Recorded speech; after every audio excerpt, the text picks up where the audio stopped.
Good morning all. ഇന്ന് നമ്മൾ already പഠിച്ചു കഴിഞ്ഞിട്ടുള്ള കുറേ പ്രോബ്ലംസ്, അതായത് നമ്മൾ അൽഗരിതംസും ഫ്ലോ ചാർട്ട്സും ഒക്കെ നമ്മൾ ക്രിയേറ്റ് ചെയ്യാൻ വേണ്ടി പഠിച്ചു.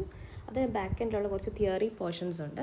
അപ്പോൾ അത് നമുക്കിന്ന് ഡിസ്കസ് ചെയ്യാം. ഓക്കെ, സോ നമുക്കിപ്പോൾ സീരീസ് എക്സാമിനേഷൻ ആയാലും യൂണിവേഴ്സിറ്റി ആയാലും അൽഗരിതംസും ഫ്ലോ ചാർട്ട്സും ഒക്കെ നമുക്ക് സ്യൂഡോ കോഡും റൈറ്റപ്പ് ചെയ്യാൻ വേണ്ടി നമ്മളോട് ക്വസ്റ്റ്യൻ ചോദിക്കും. അതേപോലെ തന്നെ അതുമായിട്ട് കണക്ട് ചെയ്തേക്കുന്ന തിയററ്റിക്കൽ സെഷൻസും കൂടെ നമ്മൾ ഫോക്കസ് ചെയ്തേ പോകാൻ പാടുള്ളൂ. ഓക്കെ, അപ്പോൾ ആ സെഷൻസ് എന്തൊക്കെയാണെന്നുള്ളത് നമുക്ക് നോക്കാം. ഇപ്പോൾ സെക്കൻഡ് മൊഡ്യൂളിൽ they may be asking about what is an algorithm.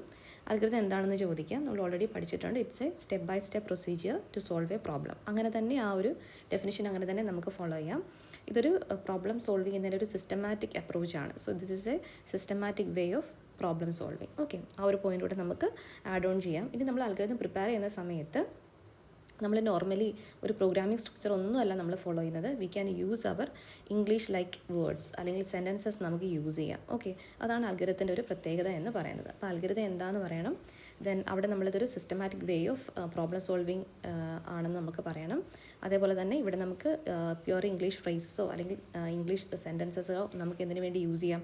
Algorithm പ്രിപ്പറേഷൻസിന് വേണ്ടി നമുക്ക് യൂസ് ചെയ്യാം. സോ ഈ മൂന്ന് കാര്യങ്ങളും we have to describe about what is an algorithm എന്നുള്ള രീതിയിൽ ചോദിക്കുവാണെങ്കിൽ ഡിസ്ക്രൈബ് ചെയ്യാം. പിന്നെ ഒരു സിമ്പിൾ എക്സാമ്പിൾ വേണമെങ്കിൽ നമുക്ക് how to write up an algorithm എന്നുള്ള രീതിയിൽ വളരെ സിമ്പിൾ ഒരു 3-4 സ്റ്റെപ്പിൽ തീരുന്ന ഒരു ചെറിയൊരു എക്സാമ്പിൾ മാത്രമേ എഴുതാൻ പാടുള്ളൂ. കാര്യം ഇതൊക്കെ ഒരു 3 മാർക്കിൻ്റെ ക്വസ്റ്റൻ ആയിട്ടായിരിക്കും നമുക്ക് ചോദിക്കാം. അപ്പോൾ നമ്മൾ ഒരുപാട് കോംപ്ലക്സ് ആയിട്ടുള്ള അൽഗരിതംസ് ഒക്കെ എഴുതി നമ്മുടെ ടൈം സ്പെൻഡ് ചെയ്യരുത്, ഒരുപാട് നമ്മളത് കളയരുത്. അപ്പോൾ എന്താ ചെയ്യേണ്ടത്? ഒരു അൽഗരിതത്തിന് ഒരു സിമ്പിൾ എക്സാമ്പിൾ മാത്രം എഴുതി അൽഗരിതം എന്ന് ചോദിക്കുവാണെന്നുണ്ടെങ്കിൽ ഡിസ്ക്രൈബ് ചെയ്ത് കൊടുക്കുക. ഓക്കെ, ഇനി രണ്ടാമത്തെ കോൺസെപ്റ്റാണ് സ്യൂഡോ കോഡ്. അപ്പോൾ സ്യൂഡോ കോഡ് എന്ന് വെച്ച് കഴിഞ്ഞാൽ it's more high level than this algorithm. അപ്പോൾ ഇവിടെ ഒരു സംതിങ് ലൈക്ക് ഒരു പ്രോഗ്രാം സ്ട്രക്ചറാണ് ആര് ഫോളോ ചെയ്യുന്നത്? സ്യൂഡോ കോഡ് ഫോളോ ചെയ്യുന്നത്. It's A high level representation of an algorithm. Okay, ആ ഒരു പോയിന്റിൽ കുഴപ്പമില്ലല്ലോ. അൽഗരിതത്തിനേക്കാളും കുറച്ചും കൂടെ ഒരു പ്രോഗ്രാമുമായിട്ട് അലൈൻഡ് ആയിട്ട് നിൽക്കുന്നൊരു way of problem solving strategy റെപ്രസെൻറ്റേഷനാണ് ഇതെന്ന് പറയുന്നത് സ്യൂഡോ കോഡ് എന്ന് പറയുന്നത്. Uses a combination of natural language and programming language like syntax. Okay, ഒരു സംഭവം നമ്മളൊരു പ്രോഗ്രാമിംഗ് ലാംഗ്വേജ് പോലെയാണ് എന്ത് റൈറ്റപ്പ് ചെയ്യുന്നത്? സ്യൂഡോ കോഡ് നമ്മൾ റൈറ്റപ്പ് ചെയ്യുന്നത്. So we can say that it's a combination of natural language and programming language. Okay, programming ലാംഗ്വേജിൻ്റെ complete syntax നമ്മൾ യൂസ് ചെയ്യുന്നില്ല. It's something like a program. Okay, it is more structured than an algorithm using mathematical expressions. ഇവിടെ നമുക്ക് അൽഗരിതത്തിനേക്കാളും കുറച്ചും കൂടെ programme oriented ആയിട്ടാണ് നമ്മൾ pseudo code prepare ചെയ്യുന്നത്. So it's more structured than an algorithm. ഒരു പ്രോഗ്രാമിംഗ് സ്ട്രക്ചർ കുറച്ചും കൂടെ ഫോളോ ചെയ്യുന്നത് ആരാണ്? സ്യൂഡോ കോഡാണ്. അപ്പോൾ ആസ് യൂഷ്വൽ ഇതൊരു പ്രോഗ്രാം പോലെ ഇരിക്കുന്നത് കൊണ്ട് ഇവിടെ നമ്മൾ പ്രോഗ്രാമിൽ യൂസ് ചെയ്യുന്ന കൺസ്ട്രക്ട്സ് ഒക്കെ, അതായത് നമുക്ക് ഇപ്പോൾ സേ കേസസ്, അതേപോലെ തന്നെ ബ്രേക്ക് എന്നുള്ള സ്റ്റേറ്റ്മെൻറ്റ്, ഇഫ് എന്നുള്ള കണ്ടീഷൻസ് ഒക്കെ നമുക്ക് എവിടെ യൂസ് ചെയ്യാം? സ്യൂഡോ കോഡിൽ യൂസ് ചെയ്യാം. അതുപോലെ തന്നെ നമുക്ക് എഗെയിൻ നമ്മൾ പഠിക്കാത്തൊരു ടോപ്പിക്കുണ്ട് ലൂപ്പിംഗ്. അപ്പോൾ അവിടെ നമ്മൾ യൂസ് ചെയ്യുന്ന പ്രോഗ്രാമിംഗ് സ്ട്രക്ചേഴ്സ് ഒക്കെ വരുന്നുണ്ട്. അതൊക്കെ നമുക്ക് ബ്ലൈൻഡ് ആയിട്ട് നമുക്ക് എവിടെ യൂസ് ചെയ്യാം? സ്യൂഡോ കോഡിൽ നമുക്ക് യൂസ് ചെയ്യാം. ഇറ്റ്സ് സം വാട്ട് എൽ പ്രോഗ്രാം എന്ന് നമുക്ക് വേണമെങ്കിൽ പറയാം ആരെ? സ്യൂഡോ കോഡിനെ. ഓക്കെ, അപ്പോൾ നമ്മൾ ക്വസ്റ്റ്യൻ ചോദിക്കുവാണെങ്കിൽ ഡിസ്കസ് അബൌട്ട് സ്യൂഡോ കോഡ് എന്ന് ചോദിക്കാം. സോ ഇതെന്ന് പറഞ്ഞാൽ എന്താണ്? സ്യൂഡോ കോഡ് എന്ന് വെച്ച് കഴിഞ്ഞാൽ ഒരു പ്രോബ്ലം സോൾവിങ് സ്ട്രാറ്റജിയാണ്, വേ ഓഫ് റെപ്രസെൻറ്റേഷൻ ആണ്. But it is a high level model. Okay, high level representation of an algorithm. Okay, then ഇവിടെ നമ്മൾ യൂസ് ചെയ്യുന്നത് ഒരു നോർമൽ പ്രോഗ്രാമിംഗ് ലാംഗ്വേജ് ലൈക്ക് സ്ട്രക്ചേഴ്സും അലോങ് വിത്ത് ദാറ്റ് നമുക്ക് ഒരു പ്രോഗ്രാമിംഗ് ലാംഗ്വേജിൻ്റെ സിൻടാക്സും നമുക്ക് എവിടെ യൂസ് ചെയ്യണം? സ്യൂഡോ കോഡിൽ നമുക്ക് യൂസ് ചെയ്യാം. And compare to this pseudo code is more structured than an algorithm അല്ലേ. അതുപോലെ തന്നെ നമുക്ക് മാത്തമാറ്റിക്കൽ നൊട്ടേഷൻസ് ഒക്കെ നമുക്ക് എവിടെ അലൗഡ് ആണ്? സ്യൂഡോ കോഡിൽ അലൗഡ് ആണ്. Then it use A programming language constructs. Okay, programming ലാംഗ്വേജിൽ യൂസ് ചെയ്യുന്ന കൺസ്ട്രക്ട്സ് അത് കൂടുതലും നമ്മളിനി പ്രോഗ്രാം പഠിച്ചു വരുമ്പോൾ അതിൻ്റെ പാരലി സ്യൂഡോ കോഡ് നമ്മൾ എഴുതിയായിരിക്കും പോവുക. അപ്പോൾ കുറച്ചും കൂടെ മനസ്സിലാവും. അവിടെ നമ്മൾ ലൂപ്പ് സ്റ്റേറ്റ്മെൻറ്റ്സ്, ഫംഗ്ഷൻസ് ഒക്കെ യൂസ് ചെയ്യാം. ഒക്കെ നമുക്ക് എവിടെ കൊടുക്കാം? സ്യൂഡോ കോഡിൽ കൊടുക്കാം. ആ ടേംസ് ഒക്കെ ഇപ്പോൾ പറഞ്ഞാലും നിങ്ങൾക്ക് അത്രയും ക്ലിയർ ആവില്ല. ഓക്കെ, സോ അപ്പോൾ നമുക്ക് ഒരു സ്യൂഡോ കോഡ് ചോദിക്കുമ്പോൾ അൽഗരിതം പറഞ്ഞ പോലെ തന്നെ we can write a simple example for the pseudo code. Okay, ഒരു സിമ്പിൾ ഒരു 2 നമ്പേഴ്സ് ആഡ് ചെയ്യുന്നതോ അങ്ങനെ എന്തെങ്കിലുമൊക്കെ. ഓക്കെ, സോ ഇവിടെ നമ്മൾ സ്യൂഡോ കോഡിൽ പ്രോഗ്രാം സ്പെസിഫിക് ആയിട്ട് ഇവിടെ നമ്മൾ ടെക്സ്റ്റ് ബുക്കിൽ കൊടുത്തേക്കുന്നത് റീഡാണ്, നമ്മൾ പഠിച്ചിരിക്കുന്നത് ഇൻപുട്ടാണ്, അതേപോലെ തന്നെ ഇവിടെ പ്രിൻ്റ് ആണ്. So we are also using the print statement. Okay, അപ്പോൾ അത്രയേ ഉള്ളൂ. ഇനി they may be asking the difference between or to compare algorithm and pseudo code. Okay, അങ്ങനെ ചോദിക്കുവാണെങ്കിൽ ഈ പറഞ്ഞ പോയിന്റ്സ് എല്ലാം കൂടെ ഒന്ന് ജസ്റ്റ് സമ്മറൈസ് ചെയ്ത് ഇവിടെ 3 പോയിന്റ് എഴുതിയിട്ടുള്ളൂ. You can add on that. എന്ത് വേണമെങ്കിലും നമുക്ക് അഡീഷൻസ് കൊടുക്കാം. വിത്ത് ആൻ എക്സാമ്പിൾ നമുക്കൊരു അൽഗരിതം എഴുതാം, ഒരു സ്യൂഡോ കോഡ് എഴുതാം. എന്ത് വേണമെങ്കിലും നമുക്ക് കമ്പാരിസന് വേണ്ടി നമുക്ക് യൂസ് ചെയ്യാം. ഒരു മിനിമം ഏറ്റവും സേഫസ്റ്റ് എന്ന് പറഞ്ഞാൽ 3 മാർക്കിന് ചോദിക്കുമ്പോഴേക്കും 6 പോയിന്റ് എഴുതാൻ പറ്റുമെങ്കിൽ നമുക്ക് 1 മാർക്ക് പോലും പോവില്ല. ഇനി 3 പോയിന്റ് ആണെങ്കിലും അത് സഫീഷ്യൻ്റ് ആണ്. ചില സമയത്ത് പറയും, നമുക്ക് തരുന്ന കീയിൽ പറയും ഒരു പോയിന്റിന് ഹാഫ് മാർക്ക് എന്ന് പറയുവാണെങ്കിൽ നമ്മൾ 3 പോയിന്റ് എഴുതുവാണെങ്കിൽ നമുക്ക് വെറും 1.5 മാർക്കേ കിട്ടുള്ളൂ. അതേസമയം നമ്മൾ 6 പോയിന്റ് എഴുതുവാണെങ്കിൽ നമുക്ക് സേഫായിട്ട് 3 മാർക്ക് സ്കോർ ചെയ്യാം. ഓക്കെ, നമുക്ക് റൈറ്റപ്പ് ചെയ്യാനായിട്ടുള്ള പോയിൻറ്റ്സ് ഉണ്ടല്ലോ. അപ്പോൾ ഇവിടെ ഒരു പ്ലെയിൻ നോർമൽ ലാംഗ്വേജ് ആണ് നമ്മൾ അൽഗരിതത്തിന് വേണ്ടി യൂസ് ചെയ്യുന്നതെങ്കിൽ ഇവിടെ കുറച്ചുകൂടെ നമ്മൾ ഒരു പ്രോഗ്രാമിംഗ് ലൈക്ക് സിൻടാക്സും ഒരു നോർമൽ ലാംഗ്വേജിൻ്റെ കോമ്പിനേഷനുമാണ് ഇവിടെ യൂസ് ചെയ്യുന്നത്, സ്യൂഡോ കോഡിൽ യൂസ് ചെയ്യുന്നത്. ഇനി അടുത്തത് അൽഗരിതം എന്ന് പറഞ്ഞാൽ നോ പ്രോഗ്രാമിംഗ് കൺസ്ട്രക്ട്സ്, അതായത് നോർമൽ ലേമെന്നിന് മനസ്സിലാവാൻ വേണ്ടിയിട്ടാണ് we are preparing this algorithm. So it's ഒരു കോമൺ ലാംഗ്വേജ് ആയിരിക്കണം എവിടെ നമ്മൾ ഫോളോ ചെയ്യേണ്ടത് അൽഗരിതത്തിൽ. So there is no option for using this programming constructs in this algorithm. Okay, വേറെ സ്യൂഡോ കോഡിൻ്റെ കേസ് ആണെങ്കിൽ it includes loops, conditions and expressions. ഇപ്പം നമുക്ക് കണ്ടീഷൻസും എക്സ്പ്രഷൻസും എന്താണെന്നേ അറിയത്തുള്ളൂ. We are not aware about this loop. അത് നമ്മളിനി പഠിക്കത്തേ ഉള്ളൂ. ഈ സെക്കൻഡ് മൊഡ്യൂളിൽ തന്നെ ഇനി നമുക്ക് തീരാനുള്ളൊരു പോർഷൻ ലൂപ്സിനെ പറ്റിയിട്ടാണ്. ആ ലൂപ്പ് എന്താണെന്നുള്ളത് പറയാം. ലൂപ്പ് എന്ന് പറഞ്ഞാൽ ഒന്നുമില്ല, റിപ്പീറ്റ് ചെയ്ത് കാര്യങ്ങളൊക്കെ ചെയ്യേണ്ട കാര്യങ്ങൾ നമ്മൾ ലൂപ്പിനകത്തായിരിക്കും കൊടുക്കുക. ഓക്കെ, അപ്പോൾ ഇവിടെ നമുക്ക് കുറച്ചും കൂടെ പ്രോഗ്രാം ലൈക്ക് കൺസ്ട്രക്ട്സ് ആയിരിക്കും എവിടെ വരുന്നത്, സ്യൂഡോ കോഡിൽ വരുന്നത്. അവിടെ നമ്മൾ കണ്ടീഷൻസ് യൂസ് ചെയ്യുന്നുണ്ടാവാം, എക്സ്പ്രഷൻസ് യൂസ് ചെയ്യുന്നുണ്ടാവാം, ലൂപ്സ് യൂസ് ചെയ്യുന്നുണ്ടാവാം. ആൻഡ് കുറച്ചും കൂടെ അൽഗരിതം എന്ന് പറഞ്ഞാൽ എന്താണ്, കുറച്ചുകൂടെ ഡിസ്ക്രിപ്റ്റീവ് ആണ്. വേറസ് സ്യൂഡോ കോഡ് എന്ന് വെച്ചാൽ കുറച്ചും കൂടെ സ്ട്രക്ചേർഡ് ആണ്, കുറച്ചുകൂടെ കൺസൈസ് ആണ്, which is more closer to this program. നമ്മളുടെ ആക്ച്വൽ പ്രോഗ്രാമായിട്ട് കുറച്ചും കൂടെ ക്ലോസറായിട്ട് നിൽക്കുന്നത് ആരാണ്, സ്യൂഡോ കോഡാണ്. ഓക്കെ, അപ്പോൾ ഇതിനെയൊക്കെ നമ്മളൊരു മാക്സിമം 3 to 6 പോയിൻറ്റ്സ് വേണമെങ്കിൽ ഒരു അൽഗരിതം ഒരു സ്യൂഡോ കോഡൊക്കെ നമുക്ക് എക്സാമ്പിളായിട്ട് വേണമെങ്കിൽ എഴുതി കൊടുക്കാം. അത് വെച്ചിട്ട് നമുക്ക് ഇതിൻ്റെ തമ്മിലൊരു കമ്പാരിസൺ നമുക്ക് നടത്താം. അങ്ങനെ വേണമെങ്കിലും ചെയ്യാം. ഓക്കെ, സോ ഒരു ഏറ്റവും സേഫസ്റ്റ് ഒരു 6 പോയിൻറ്റ്സ് കൊടുക്കുന്നതാണ് 3 മാർക്കിന് ചോദിക്കുവാണെങ്കിൽ. നമുക്ക് 3 പോയിൻറ്റ്സും സഫീഷ്യൻ്റ് ആണ്. It's depends upon the scheme. Okay, ഇനി ഇങ്ങനെ ഒരു ക്വസ്റ്റ്യൻ വരാം, discuss about the reasons for using A pseudo code. Pseudo code use ചെയ്യാനുള്ള റീസൺസ് എന്താണ്? ഇപ്പോൾ നമ്മൾ കുറേ കാര്യങ്ങൾ ഓൾറെഡി നമ്മൾ സ്യൂഡോ കോഡ് എന്താണെന്ന് പഠിച്ചപ്പോൾ തന്നെ പറഞ്ഞു. അതിനെ കുറച്ചും കൂടെ നമ്മൾ പോയിന്റ് വൈസ് ആയിട്ട് നമ്മൾ ഡിസ്ക്രൈബ് ചെയ്യണം. ഓക്കെ, അപ്പം reason for using pseudo code എന്ന് വെച്ചാൽ the first thing is that it is ease of understanding. Okay, pseudo code is independent of any programming language, making it easy for beginners to follow. ഇപ്പോൾ നമ്മൾ പല പല programming languages ഉണ്ട്. അപ്പോൾ pseudo code എന്ന് വെച്ച് കഴിഞ്ഞാൽ എന്താണ്, it's not specific to a particular programming language. ഇപ്പോൾ നമ്മൾ പല പ്രോഗ്രാമിംഗ് ലാംഗ്വേജസിൻ്റെ പേര് നമ്മൾ കേട്ടിട്ടുണ്ട്. നമുക്കിപ്പോൾ പൈത്തൺ ആണ് നമ്മൾ പഠിക്കുന്നത്. അതേപോലെ തന്നെ പ്രോഗ്രാമിംഗ് സി എന്ന് പറഞ്ഞിട്ടൊരു പ്രോഗ്രാമിംഗ് ലാംഗ്വേജ് ഉണ്ട്, C++ ഉണ്ട്, ജാവയുണ്ട്. അതേപോലെ ഇഷ്ടം പോലെ കോർ ലെവൽ പ്രോഗ്രാമിംഗ് ലാംഗ്വേജസ് ഉണ്ട്. അപ്പോൾ അതിനൊന്നും ഡിപ്പെൻഡൻ്റ് അല്ല ഏതെന്ന് പറയുന്നത് സ്യൂഡോ കോഡ്. ഏത് പ്രോഗ്രാമിംഗ് ലാംഗ്വേജിൽ നമ്മൾ പ്രോഗ്രാം ചെയ്യുവാണെങ്കിലും we can prepare algorithm and its corresponding pseudocode. So pseudocodes are independent of the specific programming language. Okay, അപ്പോൾ അതുകൊണ്ട് നമുക്ക് പറയാം പ്രോഗ്രാമിംഗ് ലാംഗ്വേജ് ഏത് ലാംഗ്വേജിൽ നമ്മൾ കോഡ് ചെയ്താലും അതിനൊരു പ്രിഫൈസായിട്ട് നമുക്ക് എന്തിനെ പ്രിപ്പയർ ചെയ്യാം, ഒരു നമ്മൾ എന്താണ് എഴുതാൻ പോകുന്നത് അല്ലെങ്കിൽ നമ്മൾ എന്താണ് ക്രിയേറ്റ് ചെയ്യാൻ പോകുന്നത് എന്നുള്ളൊരു പ്രിഫൈസായിട്ട് we can use this pseudo code. Okay, so ഇത് ഈസ് ഓഫ് അണ്ടർസ്റ്റാൻഡിങ്. കുറച്ചും കൂടെ നമുക്ക് ഒരു പ്രോഗ്രാമിംഗ് ലാംഗ്വേജിനെ മാത്രം ഡിപ്പെൻഡ് ചെയ്ത് നിൽക്കുന്നതല്ല, ഇന്ന രീതിയിൽ മാത്രമേ കൺസ്ട്രക്ട്സ് യൂസ് ചെയ്യാൻ പാടുള്ളൂ എന്നൊന്നും സ്യൂഡോ കോഡിനകത്ത് പറഞ്ഞിട്ടില്ല. അപ്പോൾ അതുകൊണ്ട് V can say that it's more understandable. ഒരു പർട്ടിക്കുലർ പ്രോഗ്രാമിംഗ് ലാംഗ്വേജിൽ പ്രോഗ്രാം എഴുതുന്നതിനേക്കാളും കുറച്ചും കൂടെ നമുക്ക് അണ്ടർസ്റ്റാൻഡബിൾ ആയിരിക്കും സ്യൂഡോ കോഡ് എന്ന് പറയുന്നത്. ചിലർ ജാവ സിൻടാക്സ് ഫെമിലർ ആയിരിക്കും, ചിലർക്ക് പൈത്തൺ സിൻടാക്സുകൾ ഫെമിലർ ആയിരിക്കും. അപ്പോൾ ആ 2 പേർക്കും ഒരേപോലെ വായിക്കണം എന്നുണ്ടെങ്കിൽ, മനസ്സിലാക്കണം എന്നുണ്ടെങ്കിൽ they can go for this pseudo code. അപ്പോൾ സ്യൂഡോ കോഡിനകത്തൊരു കോമൺ സിൻടാക്സ് ഉണ്ടാവുള്ളൂ. അപ്പോൾ നമുക്ക് ഏത് പ്രോഗ്രാമിംഗ് ലാംഗ്വേജായിട്ട് വേണമെങ്കിലും നമുക്ക് കണക്ട് ചെയ്ത് അതിനെ നമുക്ക് വർക്ക് ഓൺ ചെയ്യാം. Okay, here this pseudo code is more focusing on the logic. നമ്മൾ കുറേ ഡിസ്ക്രൈബ് ചെയ്യുന്നതിന് പകരം നമ്മൾ അൽഗരിതത്തിൻ്റെ പ്യുവർ ലോജിക്കിൽ മാത്രമാണ് നമ്മൾ സ്യൂഡോ കോഡ് റൈറ്റപ്പ് ചെയ്യുന്നത്. അല്ലേ, ഒരുപാട് നമ്മൾ ഡിസ്ക്രൈബ് ചെയ്തില്ല. ആക്ച്വലി എന്താണോ വേണ്ടത്, ഇപ്പോൾ suppose if we want to add 2 numbers A and B, അങ്ങനെയാണെങ്കിൽ നമ്മൾ എഴുതും അൽഗരിതത്തിൽ add 2 numbers A and B and store it in the result into the variable called sum എന്ന് പറഞ്ഞാൽ ഡിസ്ക്രൈബ് ചെയ്യുന്നതിന് പകരമായിട്ട് നമുക്ക് we can prepare a simple logical statement for that. എങ്ങനെ എഴുതും, നമ്മൾ sum is equal to A + B എന്ന് നമുക്ക് സിമ്പിളായിട്ട് എഴുതാൻ പറ്റും.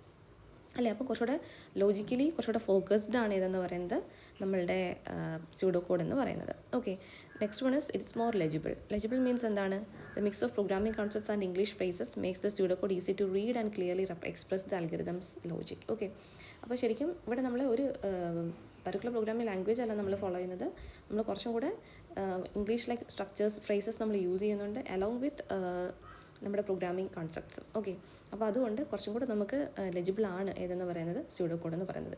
ഒരു സ്റ്റിക്ക് ഓൺ ചെയ്യുന്നില്ല ഒരു പർട്ടിക്കുലർ പ്രോഗ്രാമിംഗ് ലാംഗ്വേജിലോ അല്ലെങ്കിൽ കുറച്ചുകൂടെ നമുക്ക് ഇപ്പോൾ ഇംഗ്ലീഷ് പ്രൊവിഷൻസോ ഒന്നും നമ്മൾ ഇതിനകത്ത് ഡിമാൻഡ് ചെയ്യുന്നില്ല. ഈ ഒരു സ്യൂഡോ കോഡ് പ്രിപ്പറേഷൻസിനകത്ത് നമ്മൾ ഡിമാൻഡ് ചെയ്യുന്നില്ല.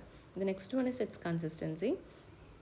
The standardized structure makes it easier to share ideas across developers from different areas of expertise. അല്ലേ, നമ്മൾ നേരത്തെ പറഞ്ഞ പോലെ തന്നെ ചിലപ്പോൾ നമ്മളൊരു ജാവയിലെ ഗുഡ് പ്രോഗ്രാമർ ആയിരിക്കും, ചിലപ്പോൾ നമ്മൾ പൈത്തണിലൊരു ഗുഡ് പ്രോഗ്രാമർ ആയിരിക്കും. പക്ഷേ നമുക്ക് ഏത് ഡൈവേഴ്സ് ആയിട്ടുള്ള ഡൊമൈനിലുള്ള ആൾക്കാരാണെന്നുണ്ടെങ്കിലും അവർക്ക് കൺസിസ്റ്റൻ്റ് ആയിട്ട് അവർക്ക് ഫ്രീക്വൻ്റ് ആയിട്ട് അവരുടെ ഐഡിയാസ് എക്സ്പ്രസ് ചെയ്യാനായിട്ടുള്ള ഒരു വേ ആണ്. അവർക്ക് അങ്ങോട്ടും ഇങ്ങോട്ടും ഷെയർ ചെയ്യണം അല്ലേ. അപ്പോൾ നമ്മളൊരു പ്രോഗ്രാമിംഗ് ലാംഗ്വേജിൽ നിൽക്കുന്ന ഒരാൾ വേറൊരു പ്രോഗ്രാമിംഗ് ലാംഗ്വേജ് പഠിച്ച് അത് എക്സ്പ്രസ് ചെയ്യുന്നതിനേക്കാളും കുറച്ചും കൂടെ ബെറ്റർ ആണ് if you are using this pseudo code. Then easy translation to program. Actually ഏത് പ്രോഗ്രാമിംഗ് ലാംഗ്വേജിലോട്ട് വേണമെങ്കിലും നമുക്ക് ഈ സ്യൂഡോ കോഡിനെ കൺവേർട്ട് ചെയ്യാം. ഒരു പ്രോഗ്രാമിംഗ് ലാംഗ്വേജിലും ഡിപ്പെൻഡൻ്റ് അല്ല ഈ ഒരു സ്യൂഡോ കോഡ്. അതുകൊണ്ട് the conversion or the translation process is much more easier if you are preparing this pseudo code. Then next one is identification of flaws, mistakes. നമ്മുടെ പ്രോഗ്രാമിനകത്ത് ഒരു പ്രോഗ്രാമിൻ്റെ പ്രിഫേസ് ആയിട്ടാണ് നമ്മൾ എന്ത് ചെയ്യുന്നത്, സ്യൂഡോ കോഡ് പ്രിപ്പയർ ചെയ്യുന്നത്. അപ്പോൾ പ്രോഗ്രാം റൈറ്റപ്പ് ചെയ്യുന്നതിന് മുന്നേ ആയിട്ട് നമുക്ക് ആ ഒരു സ്യൂഡോ കോഡ് റൈറ്റ് ചെയ്യുമ്പോഴേക്കും നമുക്ക് അറിയാൻ പറ്റും, നമുക്ക് ചെക്ക് ചെയ്യാൻ പറ്റും whether this code will correct or not. നമുക്കതിനകത്ത് എന്തെങ്കിലും ഫ്ലോസ് വരുമോ, എന്തെങ്കിലും മിസ്റ്റേക്സ് വരുമോ, അല്ലെങ്കിൽ ഏതെങ്കിലും റെക്ടിഫിക്കേഷൻസിൻ്റെ ആവശ്യമുണ്ടോ എന്നുള്ള കാര്യങ്ങളൊക്കെ നമുക്ക് കൃത്യമായിട്ട് ഐഡൻറ്റിഫൈ ചെയ്യാനായിട്ട് ഈ ഒരു പ്രിഫൈസ് അല്ലെങ്കിൽ ഈ ഒരു സ്യൂഡോ കോഡ് നമ്മളെ ഒരുപാട് ഹെൽപ്പ് ചെയ്യും. Okay, pseudo code helps to spot mistakes in the logic before actual implementation ensuring a better solution. Okay, അപ്പോൾ നമുക്കൊരു കോഡ് എഴുതി അതിനെ നമ്മൾ റൈറ്റ് ചെയ്ത് അതിനെ റൺ ചെയ്ത് അതിനെ എറേഴ്സ് കണ്ടുപിടിക്കുന്നതിനേക്കാളും കുറച്ചും കൂടെ, ഇത് ഞാൻ പറയുന്നത് ഒരു സിമ്പിൾ പ്രോഗ്രാം ആണെങ്കിൽ ഇറ്റ്സ് ഓക്കെ. പക്ഷേ ഒരു കോംപ്ലക്സ് പ്രോഗ്രാം ആണെങ്കിൽ അതിനകത്ത് നമ്മൾ ഒരുപാട് എഫേർട്ട് എടുത്തിട്ടായിരിക്കും നമ്മളതിൻ്റെ കറക്റ്റ് കോഡ് ബിൽഡപ്പ് ചെയ്തുകൊണ്ട് വരിക. ഒരുപാട് കണക്ഷൻസ് ഉണ്ടായിരിക്കും, ഒരുപാട് മൊഡ്യൂൾസ് ഉണ്ടായിരിക്കും.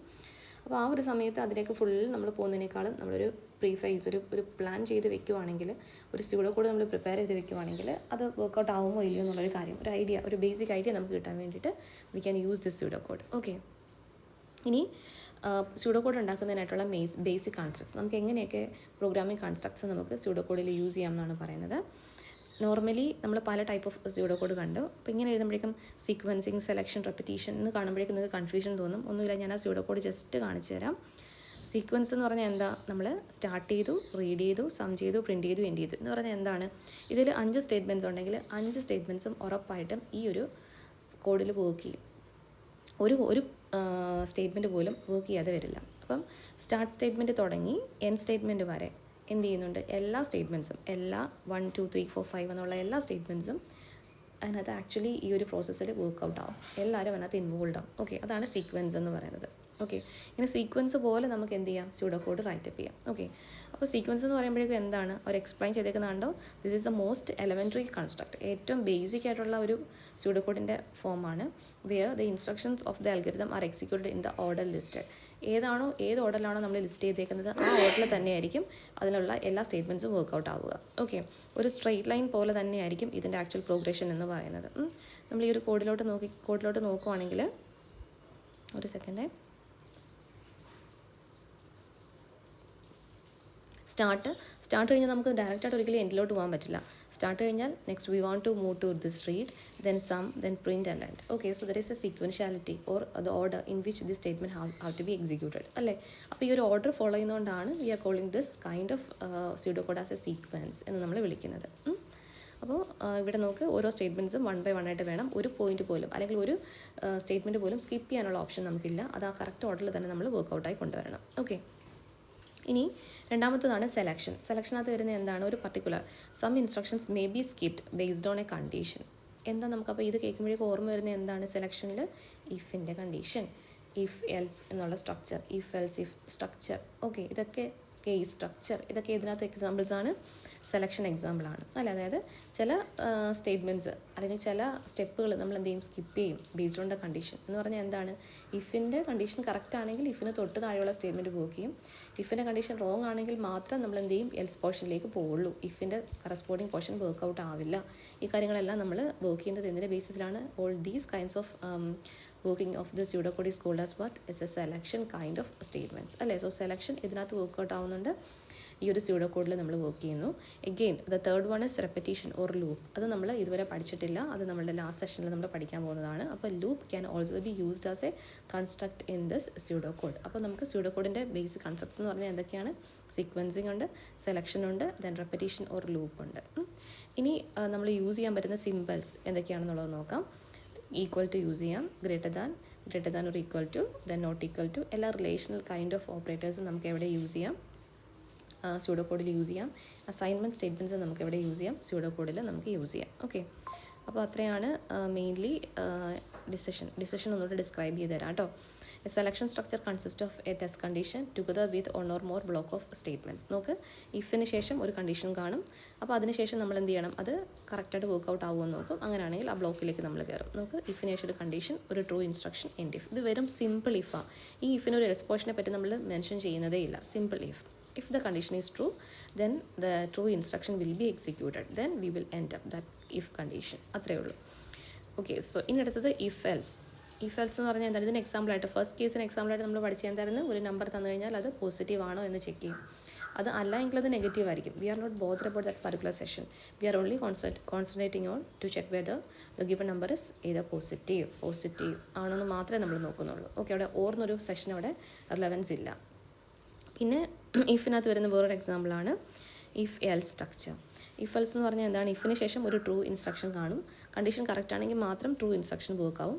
ഈ കണ്ടീഷൻ റോങ് ആണെങ്കിൽ we will directly move to the else portion. എൽസിന് താഴെയുള്ള ഫോൾസ് ഇൻസ്ട്രക്ഷൻ ആയിരിക്കും എക്സിക്യൂട്ട് ആവുന്നത്. Then this if else condition will be ended up by using the statement end if. Okay, അവിടെ നമുക്ക് രണ്ട് ബ്ലോക്ക് ഓഫ് സ്റ്റേറ്റ്മെൻറ്റ്സ് ഉണ്ടെന്ന് പറയാം. അത് ട്രൂ ഇൻസ്ട്രക്ഷൻ സ്റ്റേറ്റ്മെൻറ്റും ഫോൾസ് ഇൻസ്ട്രക്ഷൻ സ്റ്റേറ്റ്മെൻറ്റുമാണുള്ളത്. അപ്പോൾ ട്രൂ വർക്ക് ആവുന്ന എപ്പോഴായിരിക്കും?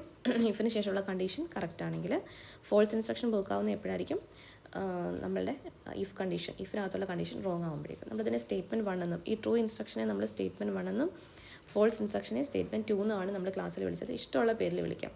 സ്റ്റേറ്റ്മെൻറ്റ് 1 എന്നും സ്റ്റേറ്റ്മെൻറ്റ് 2 എന്നും വിളിക്കാൻ ഇഷ്ടമെങ്കിൽ അങ്ങനെ കൊടുക്കാം. ഇനി നോക്ക്, അതിന് വേണ്ടി നമ്മൾ പഠിച്ചത് പോസിറ്റീവ് ഓർ നെഗറ്റീവ് നമ്മൾ പഠിച്ചു. ഏജ് മേജറാണോ മൈനറാണോ, അവർ വോട്ട് ചെയ്യുന്ന കണ്ടീഷനാണ് നമ്മൾ എക്സാമ്പിളായിട്ട് പഠിച്ചത്. അതൊക്കെ ഇഫ് എൽസിന് എക്സാമ്പിളാണ്. എപ്പോഴും ഇടുന്ന സമയത്ത് ഇഫിൻ്റെ സപ്പോർട്ടിംഗ് ആയിട്ടുള്ള സ്റ്റേറ്റ്മെൻറ്റ് ഒന്ന് ഇൻറ്റൻറ്റ് ചെയ്ത് ഒന്ന് റൈറ്റിലോട്ടൊന്ന് മൂവ് ചെയ്തിട്ട് വേണം എപ്പോഴും പ്രിപ്പയർ ചെയ്യാൻ വേണ്ടിയിട്ട്. ഓക്കെ, ഇനി ഇഫ് എൽസ് സ്ട്രക്ചർ, അതായത് ഒന്നിൽ കൂടുതൽ കണ്ടീഷൻസ്, അത് 2, 3, 4 കണ്ടീഷൻസ് ഒക്കെ ചെക്ക് ചെയ്യേണ്ടി വരുന്ന സമയത്ത്, ഇപ്പോൾ 3 കണ്ടീഷൻ ഉണ്ടെങ്കിൽ 2 ഇഫ് സ്റ്റേറ്റ്മെൻറ്റ് വരും അല്ലേ, 4 കണ്ടീഷൻ ഉണ്ടെങ്കിൽ 3 ഇഫ് സ്റ്റേറ്റ്മെൻറ്റ് വേണ്ടി വരും. അപ്പോൾ ഇതേപോലെ നമുക്ക് മൾട്ടിപ്പിൾ കണ്ടീഷൻസിനെ നമുക്ക് ഹാൻഡിൽ ചെയ്യണമെന്നുണ്ടെങ്കിൽ നമ്മൾ ഇഫ് എൽസ് സ്ട്രക്ചറിലേക്ക് നമ്മൾ പോകും. അപ്പോൾ ഇവിടെ നോക്കിക്കേ, ഇഫിന് ശേഷം ഒരു കണ്ടീഷൻ കാണും. ആ കണ്ടീഷൻ 1 കറക്റ്റ് ആണെങ്കിൽ ട്രൂ ഇൻസ്ട്രക്ഷൻ 1 എക്സിക്യൂട്ട് ആവും. നമുക്ക് എഗെയിൻ ഒരു കണ്ടീഷൻ ഉണ്ട്, കണ്ടീഷൻ 2. അത് നമ്മൾ ഇഫ് എൽസിനകത്ത് ഒരു ഇഫ് എഴുതിയിട്ടായിരിക്കും നമ്മൾ കണ്ടീഷൻ 2 സ്പെസിഫൈ ചെയ്യുക. കാര്യം കണ്ടീഷൻസ് സ്പെസിഫൈ ചെയ്യണമെന്നുണ്ടെങ്കിൽ അതിന് തൊട്ട് മുന്നേ ആര് വന്നിരിക്കണം? ഇഫ് എന്നുള്ള സ്റ്റേറ്റ്മെൻറ്റ് വന്നിരിക്കണം. അപ്പോൾ അത് കൊടുത്തു. ഇനി ഫോൾസ് ഇൻസ്ട്രക്ഷൻ വർക്കൗട്ട് ആവുന്ന എപ്പോഴായിരിക്കും? കണ്ടീഷൻ 1ഉം കണ്ടീഷൻ 2ഉം ഫെയിൽ ആണെങ്കിൽ മാത്രം we will move to this false instruction, then end if. Okay, ഇതേപോലെ നമുക്ക് എത്ര വേണമെങ്കിലും ഇഫ് എൽസ് നമുക്ക് നെസ്റ്റ് ചെയ്ത് നമുക്ക് യൂസ് ചെയ്യാം. 2 നമ്പേഴ്സ് തന്നിട്ട് ലാർജർ 1നെ കണ്ടുപിടിക്കണം. അപ്പോൾ എക്സ് ഗ്രേറ്റർ ദാൻ വൈ കൊടുക്കും. ഫസ്റ്റ് കമ്പാരിസന് വേണ്ടി ഇവിടെ നമുക്ക് 2 വാല്യൂസ് തരുവാണെങ്കിൽ അവിടെ നമുക്ക് 3 വേ ഓഫ് കമ്പാരിസൺസ് അല്ലേ ഉള്ളൂ. 2 നമ്പറിൽ ഒരെണ്ണം വലുതാകാം, അല്ലെങ്കിൽ 2 ഈക്വൽ ആകാം. സോ ഇവിടെ അസ്യൂം ചെയ്തേക്കുന്നത് എക്സ് ഗ്രേറ്റർ ദാൻ വൈ ആണെങ്കിൽ X is the largest one. If നമുക്ക് എക്സ് ലെസ് ദാൻ വൈ ആണെന്ന് ചെക്ക് ചെയ്യണം. അങ്ങനെയാണെങ്കിൽ Y is the larger one. അല്ല എങ്കിൽ 2ഉം ഈക്വൽ ആയിരിക്കും. സോ ഇവിടെ നമുക്ക് 3 കണ്ടീഷൻസ് ഉണ്ട്. അപ്പോൾ ഇവിടെ എത്ര സ്റ്റേറ്റ്മെൻറ്റ് വന്നിട്ടുണ്ട്? 2 ഇഫ് സ്റ്റേറ്റ്മെൻറ്റ്സ്. ഓക്കെ, അത് കഴിഞ്ഞ് നമ്മൾ പഠിച്ചതാണ് കേസ് സ്ട്രക്ചർ. സോ കേസിനകത്ത് നമുക്ക് ഓൾറെഡി അറിയാം. ഇതൊരു കേസ് വിത്ത് ആൻ എക്സാമ്പിൾ പറയാം. കേസിന് ശേഷം എന്ത് കാണും? ഒരു എക്സ്പ്രഷൻ കാണും. ആ എക്സ്പ്രഷൻ ഒബേ ചെയ്യുന്ന, ആ എക്സ്പ്രഷനിലേക്ക് വരുന്ന വാല്യൂസിനനുസരിച്ചിട്ടാണ് ഓരോ കേസസും നമ്മൾ സെറ്റ് ചെയ്യുക. ഓക്കെ, കേസ് ഓഫിന് ശേഷം ഒരു എക്സ്പ്രഷൻ കൊടുക്കും. ആ എക്സ്പ്രഷൻ്റെ വാല്യൂവിനനുസരിച്ചിട്ടായിരിക്കും ഓരോ കേസസും നമ്മൾ സെറ്റ് ചെയ്യുക. ഓരോ കേസിനെയും നമ്മൾ സ്പെസിഫിക് ആക്കാൻ വേണ്ടി നമ്മൾ എന്ത് ചെയ്യും? ബ്രേക്ക് എന്നുള്ള ഒരു സ്റ്റേറ്റ്മെൻറ്റ് യൂസ് ചെയ്യും ഓരോ കേസിന് ശേഷം. ഓക്കെ, അപ്പോൾ ഇവിടെ കേസിൻ്റെ സ്ട്രക്ചർ പഠിക്കണം. കേസ് ഓഫിന് ശേഷം ഒരു എക്സ്പ്രഷൻ കാണും. എന്നിട്ട് ഓരോ കേസ് വാല്യൂസും സെറ്റ് ചെയ്യുക. കേസ് 1 വിത്ത് വാല്യൂ 1, അതിന് കറസ്പോണ്ടിങ് ആയിട്ടുള്ള ബ്ലോക്ക് 1. കേസ് 2 വിത്ത് വാല്യൂ 2, അതിന് കറസ്പോണ്ടിങ് ആയിട്ടുള്ള ബ്ലോക്ക് 2. ആൻഡ് ഫൈനലി ഒരു കേസും ഹാൻഡിൽ ചെയ്യാത്തതാണ് ആര് എൻട്രസ് ചെയ്യുന്നത്? ഡീഫോൾട്ടിലേക്ക് പോകുന്നത്. സോ ഡീഫോൾട്ടിൻ്റെ block, then end of case അല്ലെങ്കിൽ എൻ കേസ് നമുക്ക് സ്പെസിഫൈ ചെയ്യാം. ഓക്കെ, ഓരോ കേസിനും കറസ്പോണ്ടിങ് ആയിട്ടുള്ള എക്സ്പ്രഷനകത്ത് വരുന്ന വാല്യൂ ആണ് ഓരോ കേസിലേക്കുള്ള മാച്ചിങ് പ്രൊവൈഡ് ചെയ്യുന്നത്. അതിനനുസരിച്ച് കറസ്പോണ്ടിങ് ആയിട്ടുള്ള ബ്ലോക്ക് ഓഫ് സ്റ്റേറ്റ്മെൻറ്റ്സ് എക്സിക്യൂട്ട് ആയിക്കോളും. ഓക്കെ, അപ്പോൾ ഇങ്ങനെ നമ്മൾ ഓരോ കേസിനെ സ്പെസിഫിക് ആക്കാൻ വേണ്ടി നമ്മൾ എന്ത് ചെയ്യുന്നുണ്ട്? ബ്രേക്ക് സ്റ്റേറ്റ്മെൻറ്റ് യൂസ് ചെയ്യും. ഇനി റെപ്പറ്റീഷൻ ഓർ ലൂപ്പ് നമ്മൾ പഠിച്ചിട്ടില്ല, അപ്പോൾ അത് സ്കിപ്പ് ചെയ്തോളൂ. അപ്പോൾ ഇത്രയും കാര്യങ്ങളാണ് തിയറി പോർഷൻസിൽ നമുക്ക് മെയിൻലി പഠിക്കാനുള്ളത്. അപ്പോൾ ഇത്രയും കാര്യങ്ങൾ ഡീറ്റെയിൽ ചെയ്ത് പഠിക്കുക. ഈ എക്സാം ഓറിയൻറ്റഡ് ആയിട്ട് പഠിക്കുക. ഇത് എക്സാമിന് ചോദിക്കുവാണെങ്കിൽ ഡിസ്ക്രൈബ് ചെയ്യാൻ വേണ്ടിയിട്ട് പ്രിപ്പയർ ചെയ്യാം. ഓക്കെ.